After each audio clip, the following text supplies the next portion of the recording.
सतीश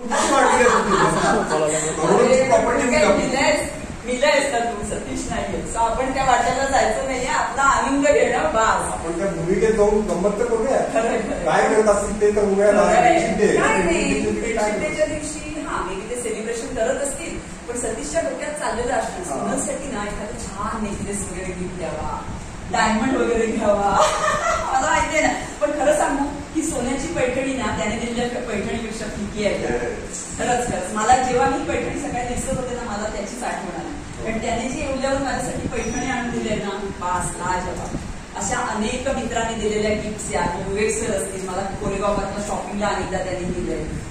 माझा वाढदिवस सेलिब्रेशन करणं असेल, सगळ्यांनी दिलेल्या पार्टीज असतील, अनेक आणि मला अनेक गिफ्ट्स दिले.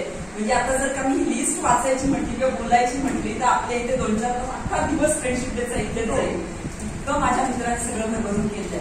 सो मी काय म्हणते, आपण खरं तर भगवंताकडे प्रार्थना केली होती की आपल्याला स्वर्ग हवाय आणि तू माझ्या पाठोपाठ स्वर्गात पण आलास ऍज युजल.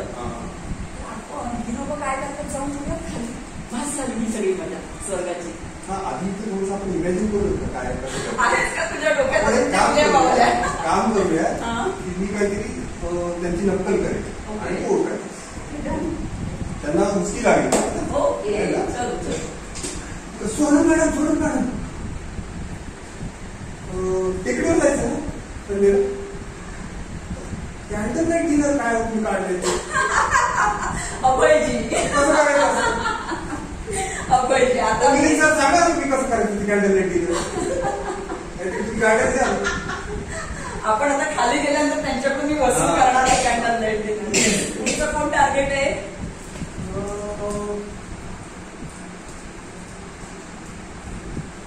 सोनल मॅडम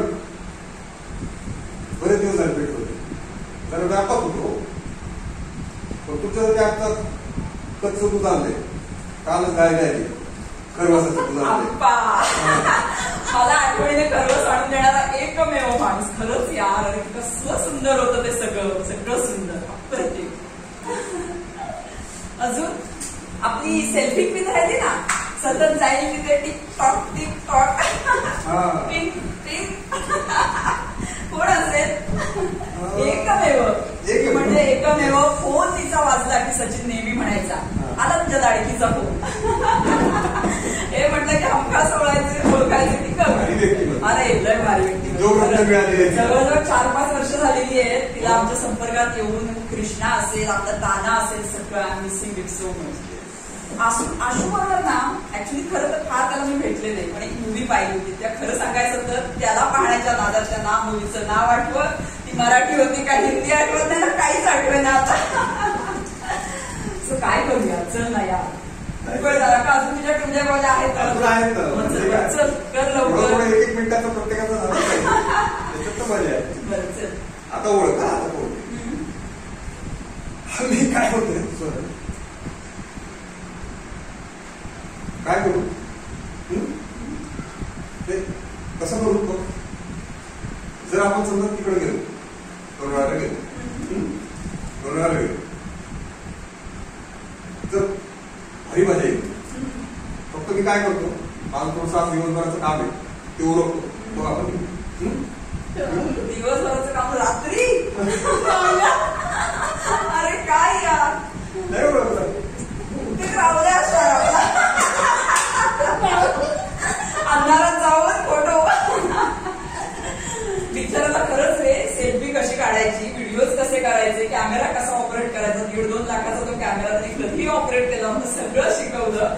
आणि खरंच मी आनंदी आहे ते त्यांनी शिकून घेतलं. ही सगळ्यात मोठी गोष्ट आहे, शिकून घेऊन त्याच्यावर तो काम करतो. हा जे अभयजीला समजा नाही, सो होप्स आपण खाली गेल्यावर त्यांना ट्रेनिंग पुन्हा देऊ. मी काय म्हणतो सोन्या,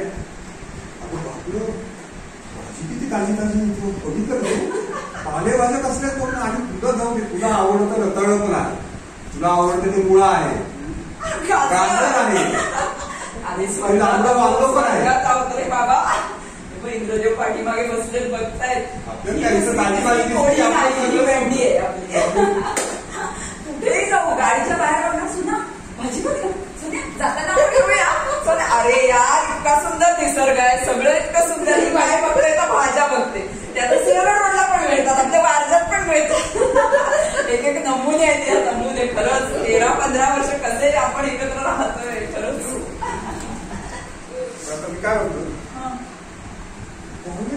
किस्सा झाला होता ते मला अर्धवटच कळालं काय झालं होतं ते काय भडक काय चाललं होतं ते मला कळलं नाही. अरे तू आता भडकवायचे कामं करतोस असं नाही का तुला वाटत नाही.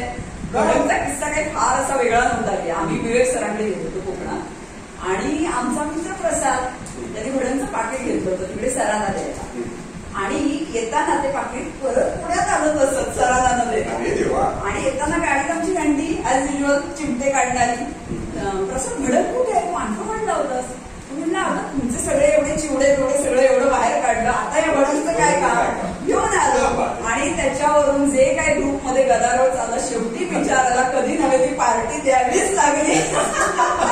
शेवटी एवढं सगळं काय चाललं होतं तर पार्टीसाठी चिवडे घेत नाही असं खूपच माझ्या खरं अजून काही किस्सा नाही आठवलंय बास ना आता सेलिब्रेशन करूया. देवादिदेव इंद्रदेव त्यांना सांगू आपण माफी मागूया. श्रीकृष्णाची पण मी माफी मागते. माफी मागणे एवढं सोपं नाहीये. वर्ष विश्वानंतर मित्र पण बघताय आणि काय म्हणतायत माहिती का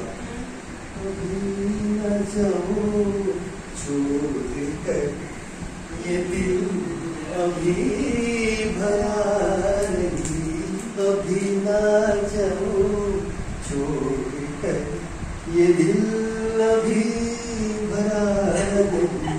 त्यांचं दिल भरलं नसलं पण देवादिदेव इंद्रदेव हे महर्षी विश्वामित्र अहो तुमचं काय घेऊन बसला तिथे 140 कोटी जनता तिथं विश्वामित्र म्हणून एका पायावर तपस्या करायला बसलीये आणि मेनकाला तुम्ही इथे घेऊन आलाय. तर आता काही दिवस आम्ही आमच्या मेनकीला घेऊन चाललो. सो परवानगी द्यावी. आम्ही पुन्हा नको हा स्वर्ग नको. आम्ही खूप अनुभवलेला आहे. सो आम्हाला परवानगी द्या. आमची पृथ्वीच खूप चांगली आहे जिथे खूप मोठा स्वर्ग आमची वाट पाहतो.